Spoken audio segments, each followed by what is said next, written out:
વાક્યો, નકાર વાક્યો અને પ્રશ્નાર્થ વાક્યોની ચર્ચા કરી. હવે આજે આપણે ચાલુ વર્તમાન પ્રેઝન્ટ કન્ટિન્યુઅસ ટેન્સ એના WHના પ્રશ્નોની આપણે ચર્ચા કરવાની છે. સૌથી પહેલાં તો આપણે એની ચર્ચા કરી લઈએ કે કોઈ પણ મુખ્ય ક્રિયાપદની પાછળ ING લગાવવું હોય તો એના કેટલાક નિયમો છે. સૌથી પહેલો નિયમ તો એ છે કે જો કોઈ ક્રિયાપદને અંતે ઈ આવતો હોય તો ઈને કાઢી નાખવાનો અને પછી ING લગાવવાનું. દાખલા તરીકે કમ, એને તમારે ING લગાવવું છે તો થઈ જશે કમિંગ, બરાબર. પછી છે ડાન્સ, એમાં પણ ઈ થઈ જશે ડાન્સિંગ. પછી એના પછીનો એક નિયમ એવો છે કે જો કોઈ ક્રિયાપદને અંતે સ્વર વત્તા વ્યંજન, એક સ્વર અને એક વ્યંજન હોય તો જ્યારે ING લગાવો ત્યારે એ વ્યંજનને 2 વખત લખવાનું. દાખલા તરીકે સ્વિંગ, આ સ્વર અને આ વ્યંજન.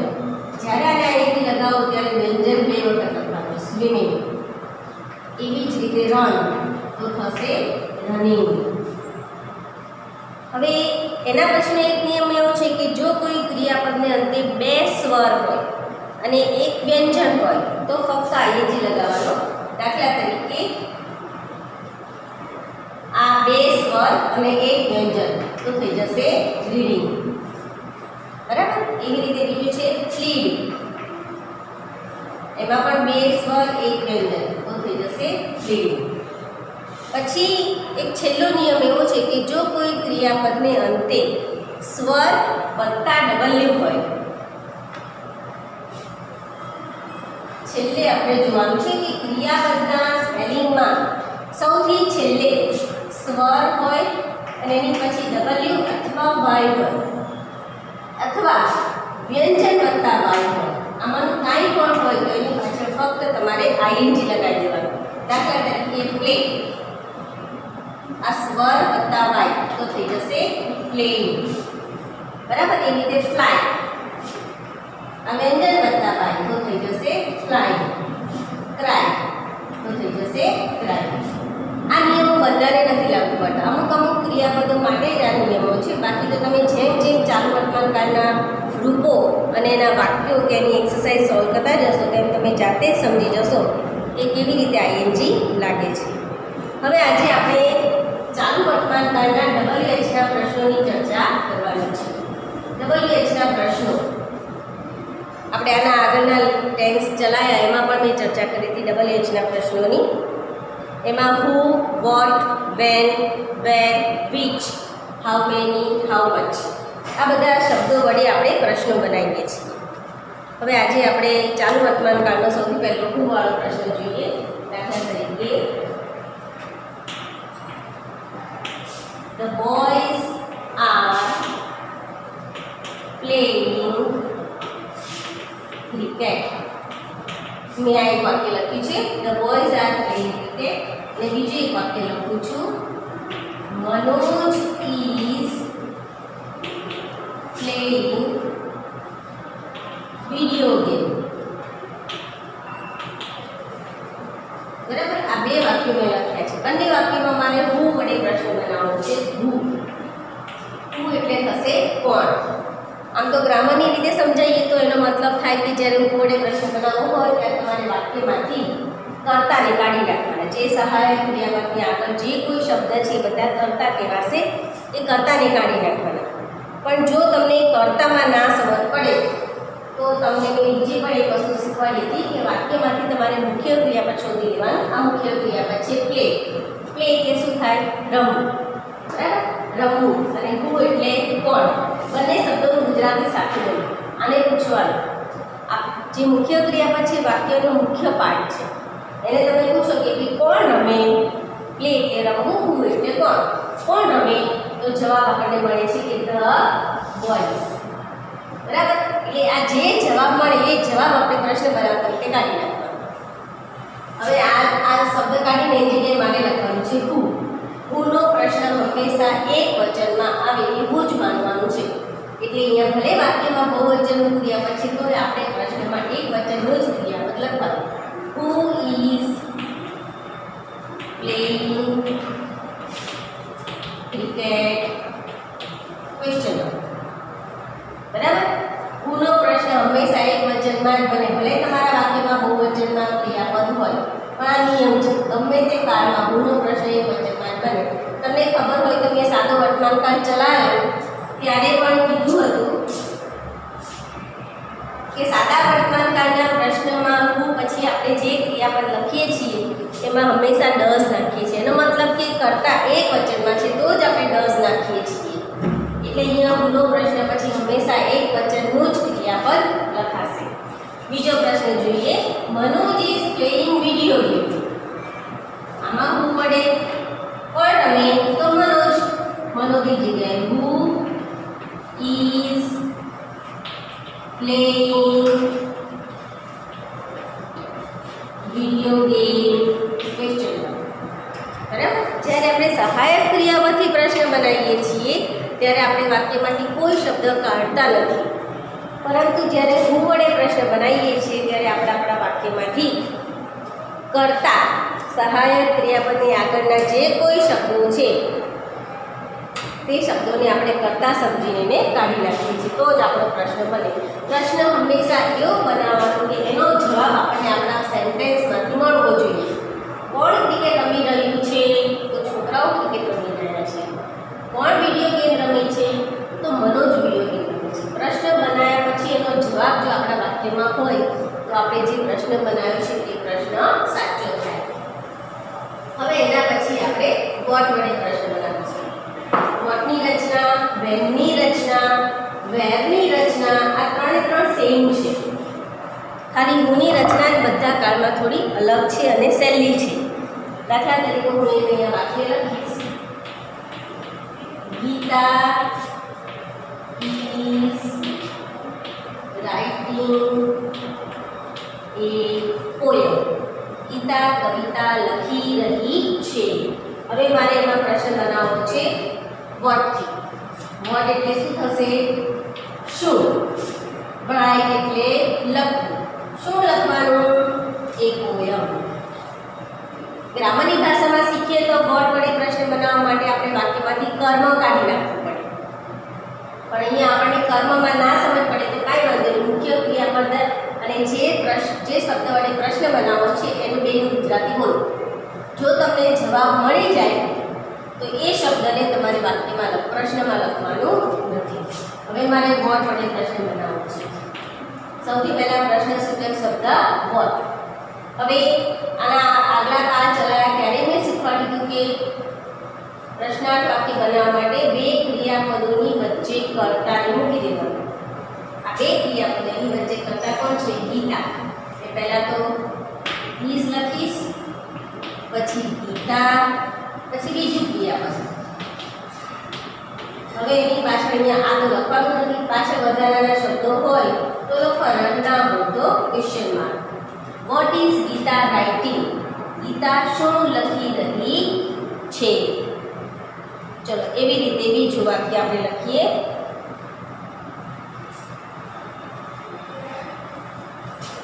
They are planting saplings.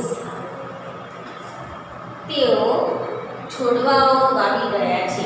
They are planting saplings. ચલો પ્લાન્ટિંગ એટલે વાવવું, વોટ એટલે શું? પૂછો શું વાવવાનું? તો જવાબ આપે છે સેપલિંગ્સ. એટલે સેપલિંગ્સને આપણે આપણા વાક્યમાં લખીશું નહીં. વોટથી પ્રશ્ન વોટ, બે ક્રિયાપદોની વચ્ચે કરતા બીજું ક્રિયાપદ છે આર, વચ્ચે કરતા ધ્યેય હવે અહીંયા સ્મોલમાં થઈ જશે અને બીજું ક્રિયાપદ પ્લાન્ટિંગ. બરાબર. બહુ સહેલી ભાષામાં સમજાવું તો હું વાળો પ્રશ્ન બનાવવો હોય તો સહાયક ક્રિયાપદની આગળનો શબ્દ કાઢવાનો. વોટ વડે બનાવવું હોય તો મુખ્ય ક્રિયાપદની પાછળ. લગભગ મુખ્ય ક્રિયાપદની પાછળનો શબ્દ એ કર્મ જ હોય અને કર્મ નીકળે એટલે હંમેશા વોટથી પ્રશ્ન બને. અને એનાથી સહેલી રીત મેં તમને કીધું એવી રીતે મુખ્ય ક્રિયાપદ અને જે પ્રશ્ન બનાવવો છે બેનું ગુજરાતી જોડે બોલો. તમને ઓટોમેટિક ખબર પડી જશે કે તમારે વાક્યમાંથી શું કાઢવાનું છે. બરાબર. હવે વોટ પછી વેર. વેર એટલે ક્યાં. ક્યાં જવા, ક્યાંથી પ્રશ્ન પૂછીએ તો આપણને સમય નહીં પણ સ્થળ, કોઈ જગ્યા, કોઈ સ્થળનું નામ આપણને જોવા મળશે. દાખલા તરીકે the women are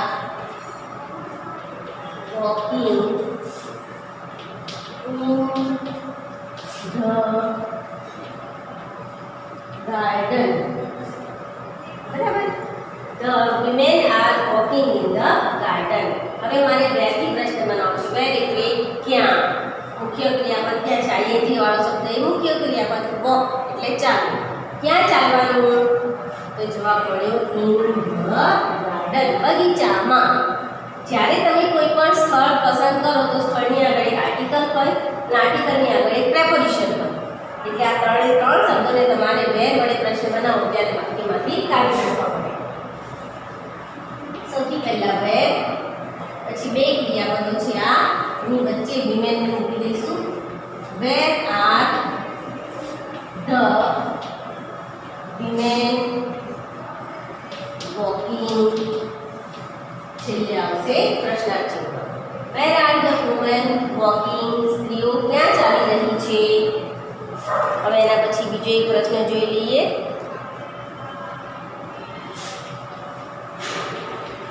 mother is cooking in the kitchen. Mummy રસોડામાં રસોઈ કરી રહી છે.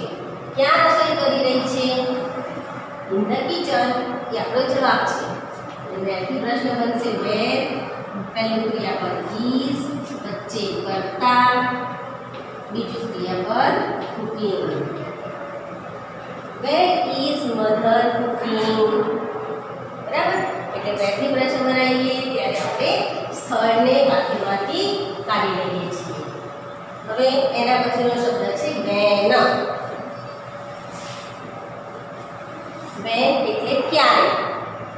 વેનથી પ્રશ્ન બનાવીશું તો આપણને વાક્યમાં સમય જોવા મળશે.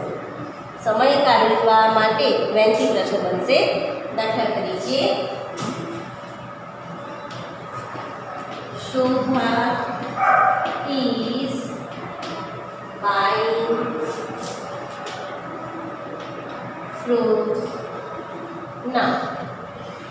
When એટલે ક્યારે. શોભા અત્યારે ફળો ખરીદી રહી છે. ક્યારે?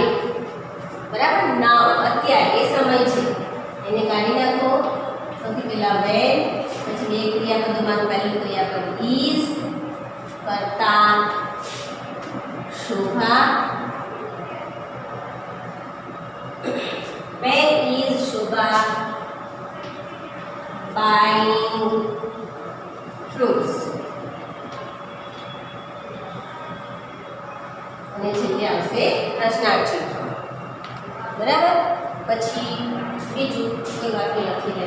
દાખલા તરીકે Roma is coming at 7 PM. Ruma 7 વાગે આવી રહી છે. બરાબર, તો આપણે સમય માટે સમય છે at 7 PM. વેન વડે પ્રશ્ન બનાવીશું વેન, સહાયક ક્રિયાપદ is, વચ્ચે કરતા રૂમા, પછી બીજું ક્રિયાપદ કમિંગ અને છેલ્લે ક્વેશ્ચન માર્ક. બરાબર, જ્યારે વેન વડે પ્રશ્ન બનાવીએ ત્યારે આપણે વાક્યમાંથી આવી રીતે સમયને કાઢી નાખીએ છીએ. જે કોઈ સમય સૂચક શબ્દ હોય એવું જરૂરી નથી કે ઘડિયાળનો જ સમય હોય.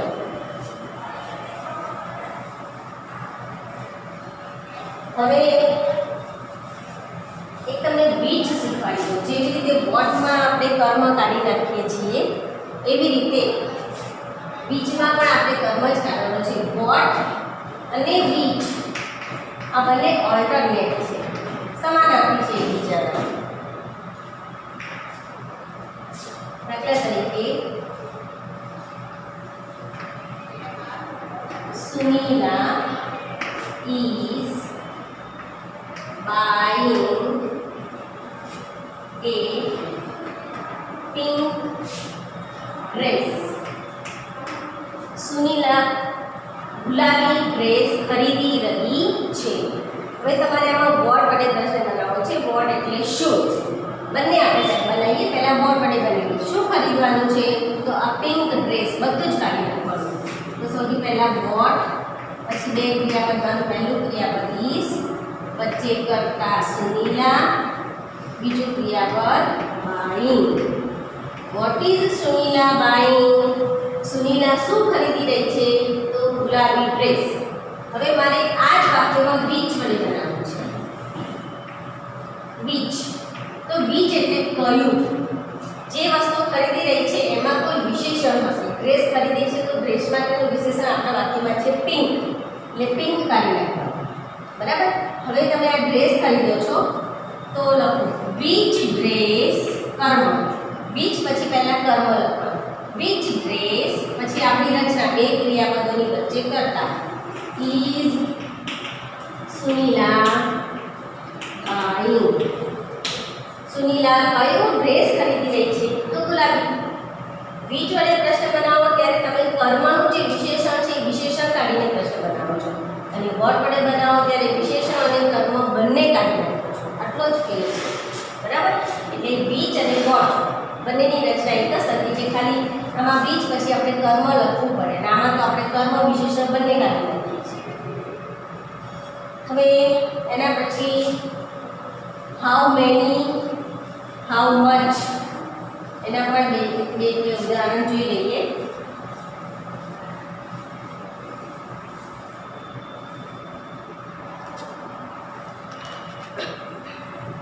ચલો દાખલા તરીકે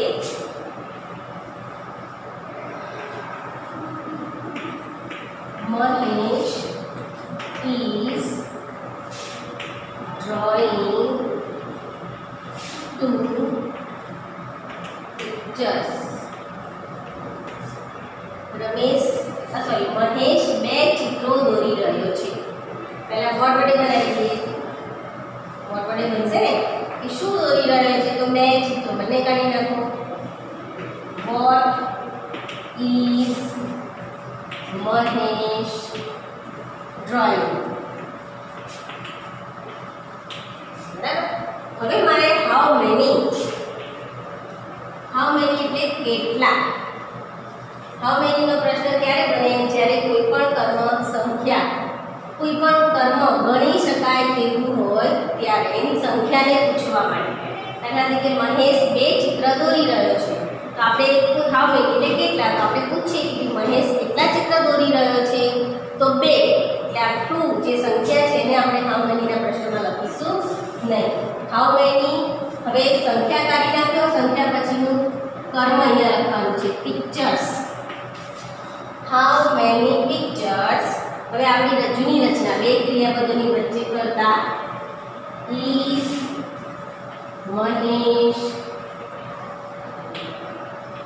drawing. How many pictures is Mahesh drawing? How many પછીનું કર્મ હંમેશા બહુવચનમાં જ હોવું જોઈએ. બાય ચાન્સ તમારે અહીંયા કદાચ એક વચનમાં હોય તો પણ તમે જ્યારે how many પછી એને લખો ત્યારે હંમેશા બહુવચનમાં લખવાનું છે. જેવી રીતે હું વાળો પ્રશ્ન હંમેશા એક વચનમાં, એવી રીતે how many પછીનું કર્મ હંમેશા બહુવચનમાં હોવું જોઈએ. બરાબર. હવે હાઉ મેની પૂરું થયું. હવે છેલ્લો શબ્દ આવ્યો છે હાઉ મચ. એ શું જાણવા માટે વપરાય છે? તો આપણે પહેલા આગળના લેક્ચરમાં શીખી ગયા હતા કે જ્યારે કોઈ વસ્તુ ગણી ન શકાય તેવી હોય, અનકાઉન્ટેબલ નાઉન, ગણી ન શકાય તેવી વસ્તુ હોય તો એનો જથ્થો જાણવા માટે આપણે હાઉ મેની વડે પ્રશ્ન બનાવીએ છીએ. દાખલા તરીકે Manu is buying 2 liters of milk. આ જથ્થો થયો 2 liters of milk.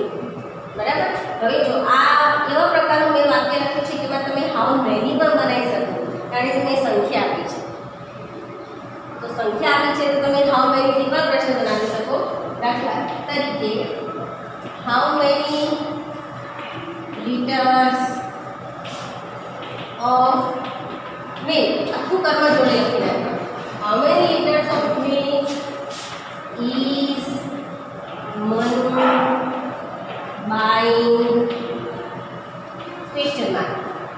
હવે તમારે 2 liters of આ ત્રણે ત્રણ કાઢો છે તો ખાલી જથ્થો 2 લીટર એ જથ્થો થયો તો એને તમે how much થી પણ પ્રશ્ન બનાવી શકો. How much milk ખાલી milk લખો. How much milk is Manu buying? બરાબર. આગળ પછી દાખલા તરીકે Rima is drinking a little tea. જો આ little આ જથ્થો છે આમાં મેં માપ નહીં લખ્યું જથ્થો આપે કે થોડી તો આમાં how many વડે પ્રશ્ન નહીં બને આમાં how much વડે જ બનશે. How much tea is શું નામ છે Rima drinking. બરાબર. એટલે આવી રીતે આપણે WH ના પ્રશ્નો ચાલુ વર્તમાન કાળમાં બનાવી શકીએ છીએ. હવે આપણે એકાદ ઉદાહરણ એવું જોઈએ કે જેમાં એક જ વાક્યમાંથી 4-5 પ્રશ્નો ભારે બની જતા હોય. બરાબર. એ પણ હું તમને એકાદ એક્ઝામ્પલ શીખવાડી દઉં કે એક જ વાક્યમાંથી કર્તાને કાઢીને પ્રશ્ન બનાવવાનો, પછી કર્મને કાઢીને બનાવવાનો, સ્થળને કાઢીને બનાવવાનો, સમયને કાઢીને પણ બનાવી શકો. ચલો દાખલા તરીકે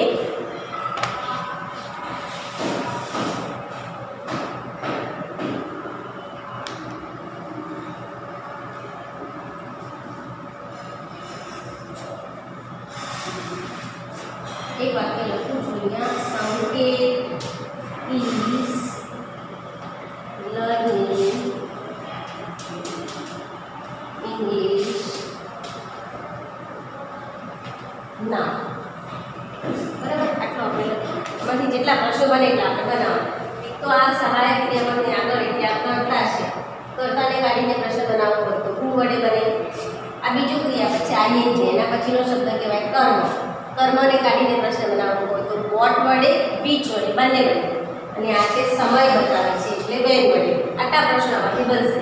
સૌથી પહેલા who વડે. Who is learning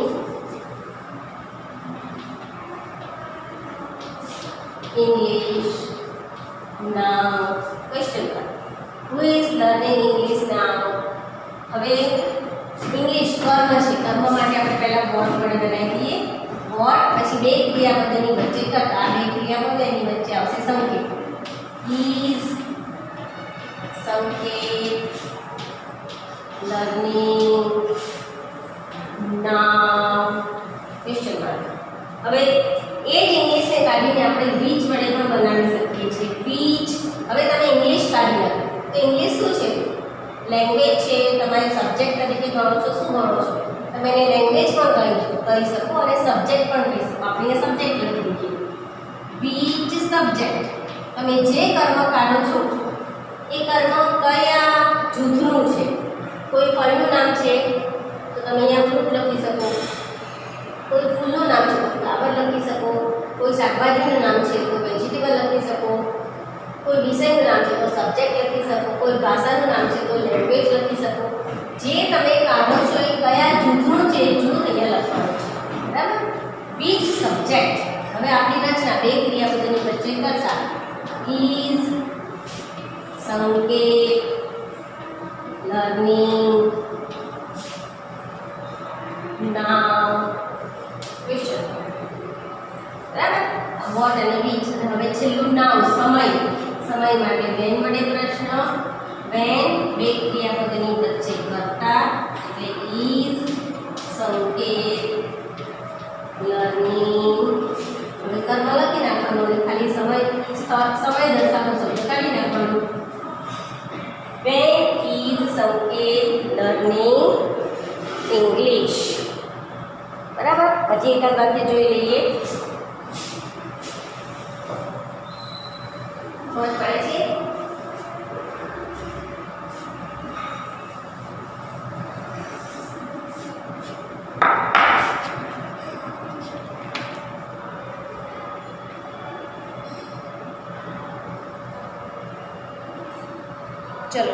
એક વાક્ય હું લખું છું અહીંયા. Mother is putting dishes on the table now. Mummy અત્યારે ટેબલ ઉપર ડીશો મૂકી રહી છે. ચલો હવે સૌથી પહેલા તો ઊભું પડે. ચલો લીટી તો નથી કરેલી, તો હવે તમારે તમારી જાતે નક્કી કરવાનું છે કે આમાંથી કેટલા પ્રશ્નો બનશે. તો શું કરશો? મુખ્ય ક્રિયાપદ પકડી લો. આને પૂછવા માંડો કોણ મૂકે? જવાબ છે મધર. એટલે પહેલો ઊભું પડે બની જશે. Who is putting dishes on the table now? Question mark.